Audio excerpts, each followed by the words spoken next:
Hi, I'm Rob from Hopzine. Thanks for joining me for another video beer review. This time we've got two Yorkshire bitters. The iconic Timothy Taylor's Landlord from Keighley. And then we've got, newly in my local Asda, got both from Asda, Kirkstall's BYB, Best Yorkshire Bitter. Landlord's 4.1, the Kirkstall is 4.5. Never had that. I've had a lot of Kirkstall stuff. So let's go first with the... I just want to show a bit of glassware detail as well. Got the local Amity glass for the Kirkstall, and I've got my closest thing I can get to a dimple mug, a Barlow, as the lads over at Planet Beer TV would say, for the Landlord. Never had these beers side by side before. Yeah, bottle, can, don't know what the ages of they are. And I know, before you all start saying, these will be miles better on cask. Of course they will. But I can't do that, can I? And the chances of getting these two beers side by side is a rarity, I'm sure. Not had Landlord in a bottle. It was a bit of one of the earlier best bitters. I mean, when I got into beer, I was into kind of German stuff and Belgian stuff before I got into cask. And Landlord, I bought a big box of beers around the world from Beers Europe, and Landlord was in there, and it was one of those things I'm like, oh, give it a go. Got sent it, see what it's like. So beer in the glass, as you expect. Timothy Taylor's Landlord, iconic Yorkshire bitter. It's a pale copper coloured beer, a thin film of kind of quite a sudsy, frothy top, which is dissipated quite quickly. Quite good carbonation. And so I'm not going to get a swirl because the glass is too full. Anyway, let's check out the aroma. Smell it from here. I think it's is it two types of fuggles what they use in Landlord? And then I think it's Golden Promise that they use malt wise primarily. It's what you'd expect. You're getting a kind of a certain grain note to it. You're getting a hint of toffee. Certain minerality to it. Apricot slightly. Maybe apricot stone. Like you get like a peach stone. Maybe more peach stone. Apricot sounds better though, doesn't it? It sounds a bit fancier. Yeah, it's that combination of the kind of certain slightly metallic minerality to it, that toffee, and that kind of breakfast cereal kind of grain kind of quality. Anyway, let's dive in. Cheers. Used to me having all my Ponzi glassware, aren't you, for these reviews? Yeah, of course, Timothy Taylor's Landlord, iconic beer. That tight creamy Yorkshire head. Not having that on this is a real kind of disservice to the beer in a lot of ways, but here we are. It's a beer review. Yeah, bitter, tangy. It's got not tangy, twang. It's got that twang to it, with a bit of kind of the bitterness, the dry, quite pithy, lemon-like bitterness. Once again, it has got a bit of getting a bit of copper coins in anything. It's got a little bit of that. Not too bad though, as you would expect from this style of beer. Yeah, quite drying, bitter lemon, earthy. Yeah, that's very... It's kind of Werther's original. It's not diastole at all. There's nothing like that in this. But it's that hard kind of toffee, which is it's quite sugary sweet, but not sweet, if you know what I mean. Not caramel sweet. Ends dry, pithy. It's nice. I mean, it's nice, but it stands out on cast, doesn't it? Beautifully kept in Timothy Taylor's pub. Beautiful, tightly sparkled Yorkshire head. What's this? Oh, right, so this is actually brewed to celebrate Asda's 60th birthday. Maybe that's why I've never seen it. It's a beer just done for Asda. Oh, yeah, it says on the front of the can there. Nah, shows me right for not looking. But Kirkstall, I'd say one of the when I think of modern Yorkshire ale, Kirkstall are supreme. As far as like, if you want a modern day version of something like what Timothy Taylor's have been doing for years and years, generations of that family, Kirkstall are doing it. Historical references, so much integrity, and great cut quality beer. I mean, I went to a video a night that Johnny Garrett did, showing one of the first videos of his Keep Cask Alive. So go up Craft Beer Channel if you're not followed that already. Go and support that campaign, because it's a wonderful, wonderful thing that they're trying to do. And they had Landlord on, and they had Three Swords. Me, gonna put them side by side, Three Swords all day for me. But that's probably because they're probably American hops, aren't they? But I mean, I think there we go, less waffling. Colour wise, quite similar. I'd say Kirk's are slightly more radiant coloured, very similar. That's why I'm doing this video. I was thinking that, but it's quite similar beers. But yeah. So they had Landlord and Free Swords side by side, and I think Free Swords is a great beer. And I mean, when you see, it's one of those beers that I think historically people have gone, Timothy Taylor's Landlord. Whenever I see that, I get a pint of that because you can't go wrong. Well made beer, and I'd say the same. Three Swords from Kirkstall. That's the modern day equivalent for me, but I'd say flavour profile is more akin to my personal taste. But I was curious what this was going to be like. Colour wise, very similar. A slightly more brighter in colour, but it's that kind of pale copper colour. Head, I'd say better. It's got probably a bit more, bit of torrefied wheat, something like that, for a bit of head retention. So I'm going to put it on the table for the swirl, because I've got a little bit of headroom in this slightly taller glass. From another fantastic Leeds-based brewery, Bradford, Leeds-based, somewhere in between out there. Farsley. Aramity. Oh, that's so different. That's heading towards Mandarin Orange. It's like the good old days of me doing my beer judging. I'm cupping the glass from as well.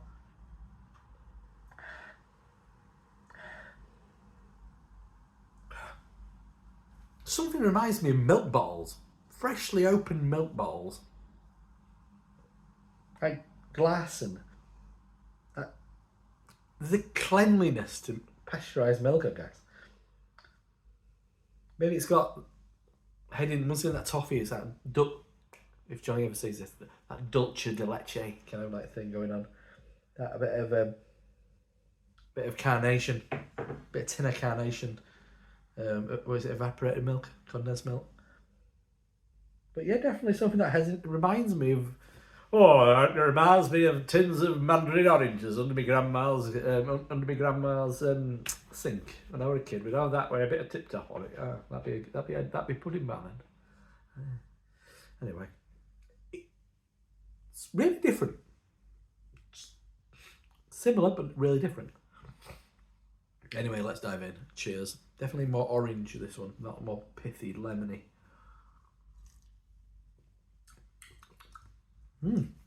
Wow.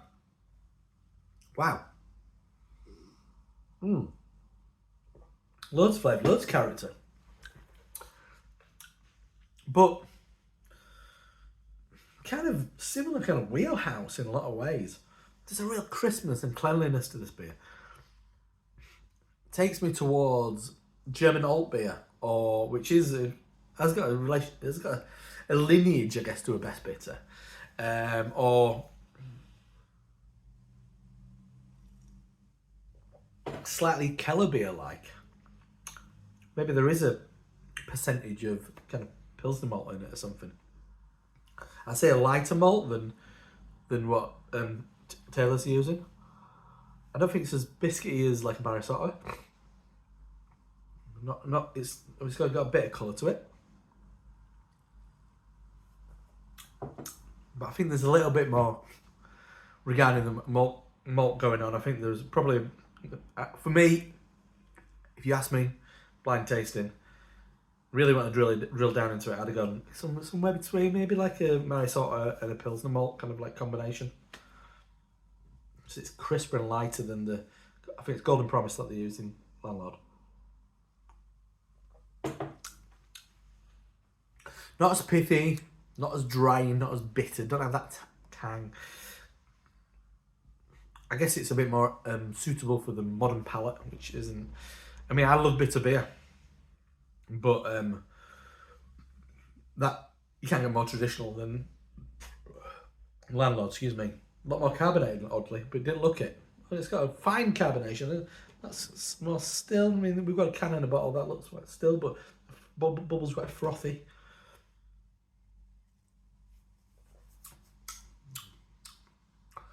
Got a certain nuttiness, maybe heading towards like slightly walnut-like.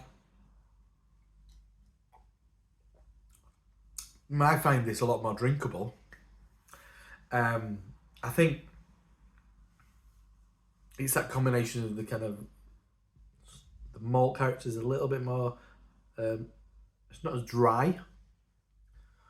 Not the malt. I think the beer's a lot more, not as dry. The finish. That twang that you get from kind of a traditional British beer isn't there, which is no bad thing. I'll do a bit of side by side thing in a second, and I like that slightly more crisp quality to it. I said heading towards alt beer, kind of it's like Keller beer like. Anyway, let's do a little side by side and see how different they are, the different drinking experiences. You can't deny the quality of that. That's history in a glass, isn't it? This probably hasn't changed for generations in a lot of ways. As much as it can't, it hasn't changed. Obviously, it's agriculture, isn't it? Hops, grain, they are going to change over a little bit over time. But so the characteristics you'll get of the localized water and the yeast that they're using at Taylor's, dry, slightly fruity. I'd say quite different yeast in a lot of ways. Probably absolutely different yeast. Fuller, a bit more fruity, more bitter, dry. So just have a quick mouthful of that, so I can have the experience of what this is after it. Yeah, that's much lighter. I'd love to try this on cask, but it's absolutely wonderful. I wonder if it's one of the beers that Kirkstall have done before. They have done a best, which you just get in the tap room. I like their kind of historical kind of like beers that they've done over the years. Back into Landlord. Yeah, that's pokey. That's got a bit of to it, hasn't it? A bit of fucking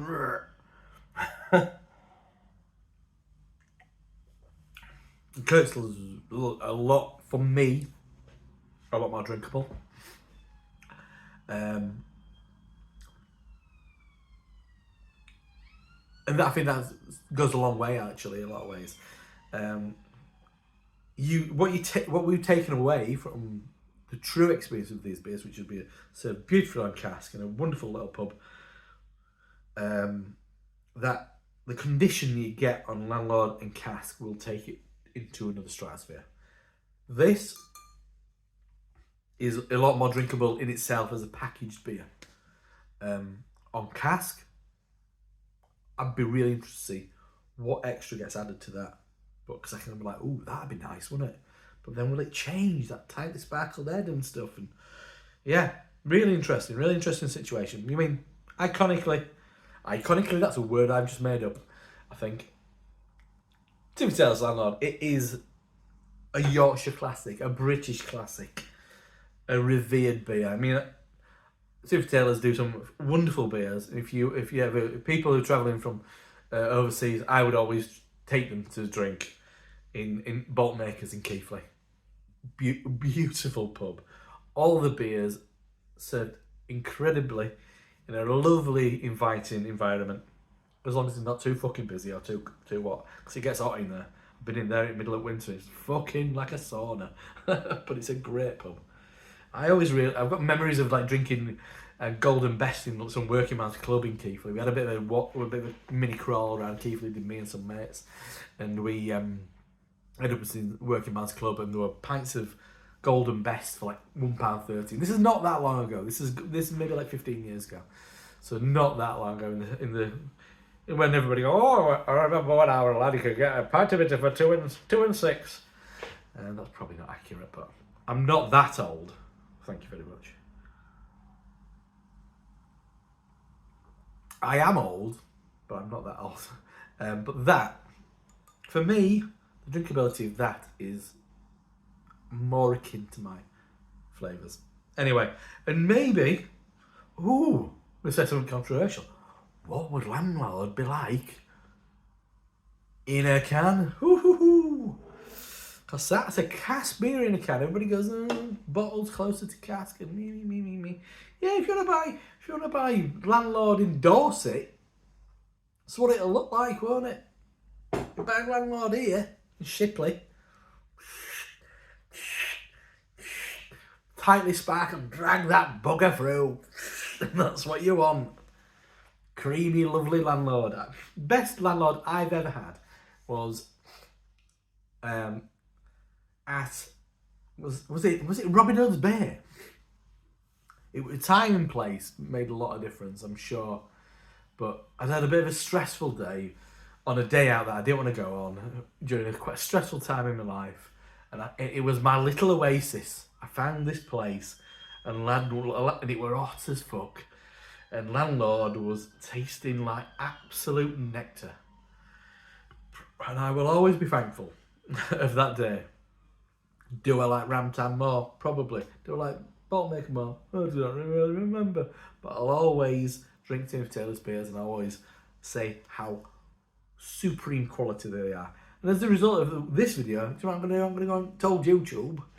This YouTube, what you're on at the moment, and I'm going to watch the episode that Craft Beer Channel have done. They did an extended cut of their footage from Taylor's. I think it's just it's a slice of, it's a piece of history, and it's just a night. I mean, it's a bloody horrible day. It's raining outside. It's blowing a gale, and I'm probably about 5 mile away from Brewery, maybe a little bit further, 8 mile away, and it don't get much better. I'm watching Johnny Garrett and Brad bimbling around in Keighley at Knoll Spring, learning all about a fantastic brewery that is Timothy Taylor's. Okay, yeah, I prefer the Kirkstall, but that's what it's all about. I've gassed on it long enough, especially about that one. But do you know what? Out of respect, I'm gonna toast you farewell with well, it's a Pilsner glass. Come on, it's a Czech Pilsner glass, but it's the closest thing I can get to a Barlow. So let's dive in. Anyway, I'm Rob from Hopzine, and I'll see you next time. Cheers. Yorkshire Bitter.